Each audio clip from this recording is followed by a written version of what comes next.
Olá, bem-vindo de volta. Como é que vão vocês? Tudo bem?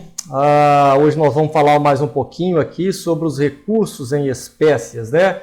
Nós já falamos um pouco sobre recursos e agora a gente vai começar a trabalhar os recursos em espécie. Qual é cada tipo de recurso, para que decisão que cabe aquele recurso e o que se faz naquele recurso, tá? Então hoje a gente vai começar trabalhando aqui com a CLT, claro, a primeira coisa, que diz que no artigo 893 que são admissíveis os seguintes recursos. Primeiro dele, embargos, não vamos falar agora. Segundo, recurso ordinário. E esse aqui, o recurso ordinário, é exatamente o que vai ser objeto do nosso trabalho hoje, do nosso estudo. Então preste atenção. Depois ainda fala em recurso de revista e agravo, nós já falamos isso na aula passada, bem como aqui das decisões interlocutórias, que são os incidentes processuais, tá? Que não admitem recurso imediatamente, aquele princípio da irrecorribilidade imediata das decisões interlocutórias. Vocês se lembram, nós falamos ainda da súmula 214 e falamos das exceções que existem lá, ok? Então hoje nós vamos começar a trabalhar primeiramente com o recurso ordinário. Isso aqui são a súmula só para a gente relembrar, que eu passei para vocês depois, né? Que não se recorre imediatamente, mas que se interpõe o quê? Recurso ordinário naqueles casos. Muito bem, o que é o recurso ordinário? O artigo 895 já nos fala que cabe recurso ordinário para instância superior. Então você se lembra aqui que em instância superior nós temos os TRTs. Opa, saiu um pouquinho errado aqui, eu queria fazer um R, mas escrever aqui com o mouse é um pouquinho complicado. E temos o TST, tá? Ou seja, se vocês se lembram daquela pirâmide que nós fizemos, eu tenho aqui na base as varas do trabalho, nós temos aqui os TRTs, não é isso? E temos no ápice da pirâmide o TST. Bonitinho desse jeito aí, tá bom? Então, olha só, quando fala que cabe recurso ordinário para a instância superior, está dizendo o quê? Que eu posso, de uma vara do trabalho, recorrer aqui para o TRT em grau de recurso ordinário. E posso recorrer do TRT para o TST também em grau de recurso ordinário. Então é isso. Nós temos aqui das varas do trabalho para o TRT e do TRT para o TST, ok? Por isso que fala aqui para a instância superior. Para a instância superior. Muito bem. Quando é então que cabem recursos ordinários para as instâncias superiores? Aqui eu já deixei grifado para vocês das decisões definitivas. Nós já estudamos o que é isso, são aquelas com resolução de mérito, ou seja, uma sentença trabalhista no primeiro grau é uma sentença, é uma decisão definitiva. Ou aquelas terminativas das varas do trabalho, em que a justiça, aquela vara do trabalho, acolhe a exceção de incompetência e remete para outra vara do trabalho de outro tribunal regional do trabalho, tá? Olha quando que aqui coloca também juízos, por quê?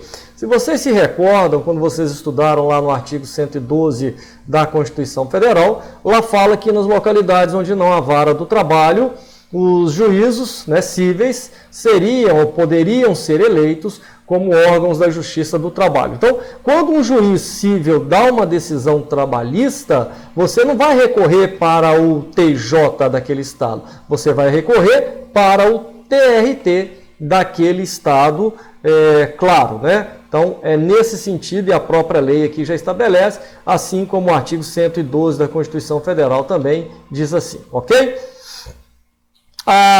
Aqui também, olha só, eu disse que para a instância superior de vara do trabalho para o TRT, e aqui, olha, das decisões definitivas ou terminativas dos tribunais regionais em processo de sua competência originária. É essa situação que eu coloquei aí, tá?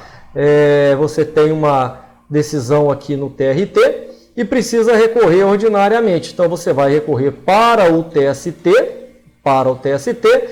no prazo de 8 dias. Ou seja, em dissídio individual ou também em dissídios coletivos do trabalho, tá?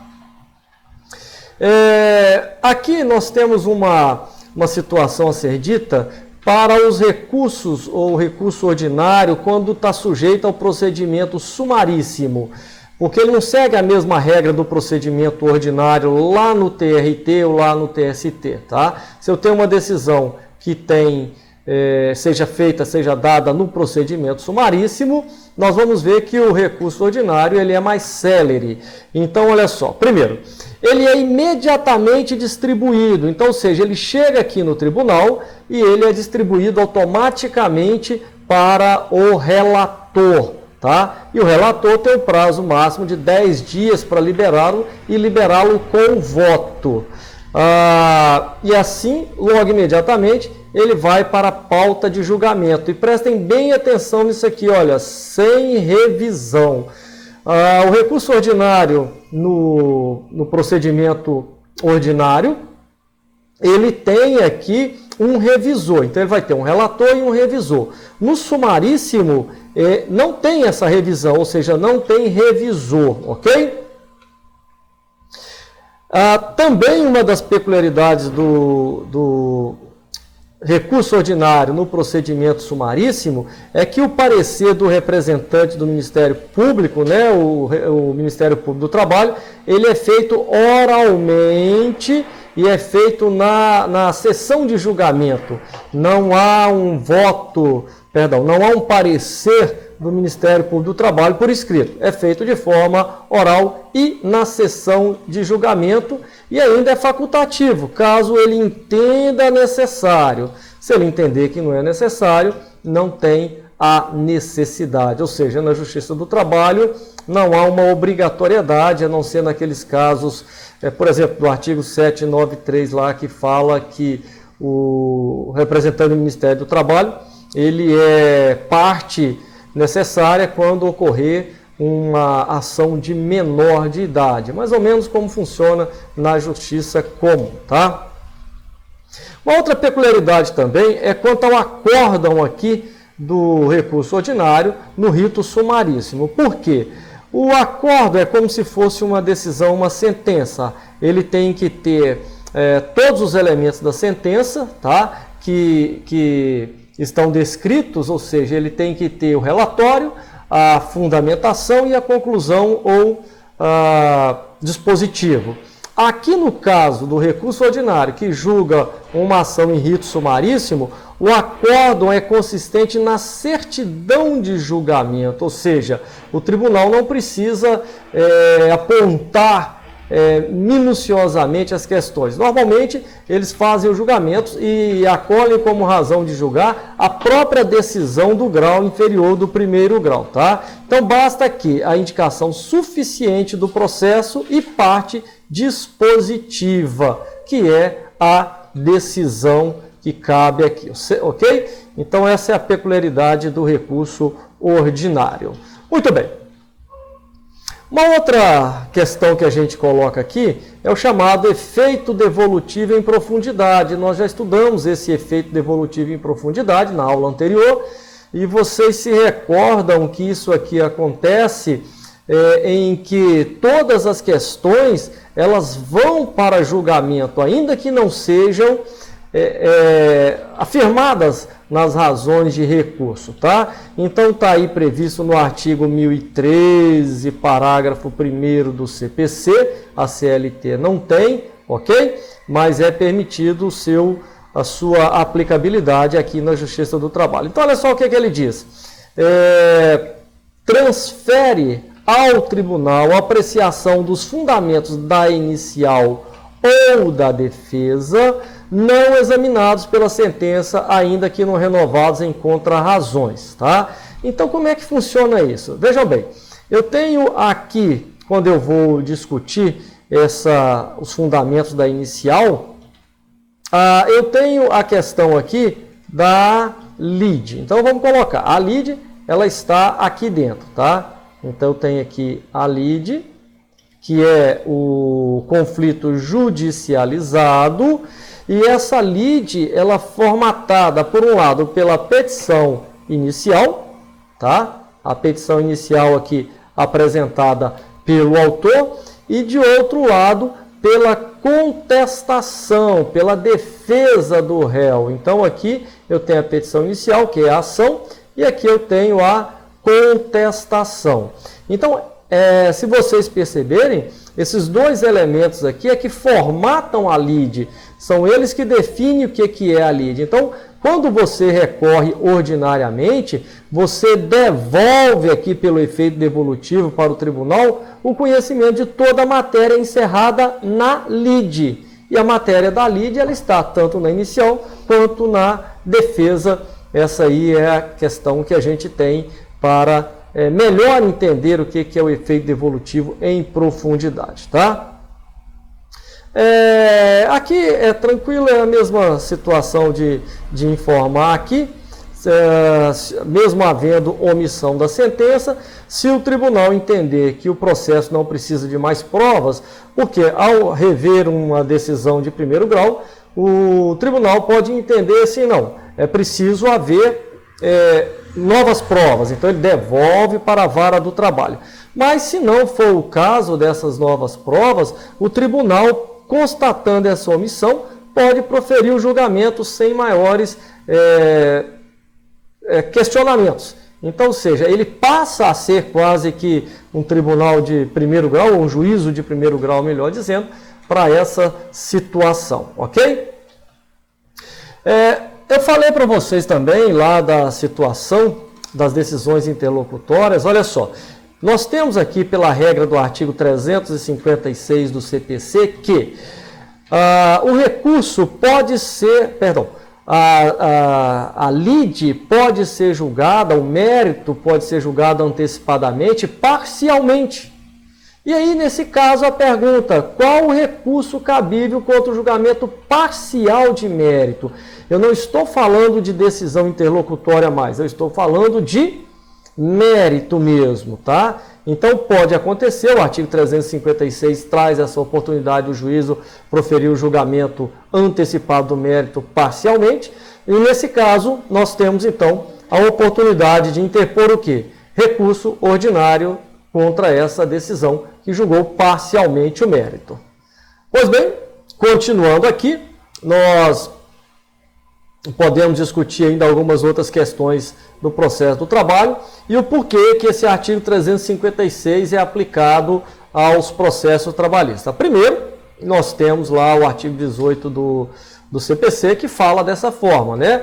Nós temos o artigo 769 da CLT que fala que o CPC é utilizado de maneira subsidiária no processo do trabalho. E aqui a instrução 39 do TST, que eu já pedi que vocês fizessem a leitura, ela estabelece tranquilamente no seu artigo 5º que se aplica ao processo do trabalho as normas do artigo 356 do CPC, que rege o julgamento antecipado parcial do mérito e fala que cabe recurso ordinário de imediato da sentença. Portanto, esse julgamento antecipado não é decisão interlocutória.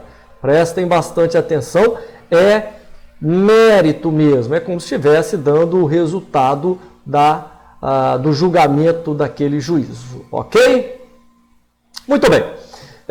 Sobre recurso ordinário, essa é a matéria. A nossa próxima matéria, deixo aqui para vocês, será embargo de declaração e eu vou postá-la o mais rápido possível.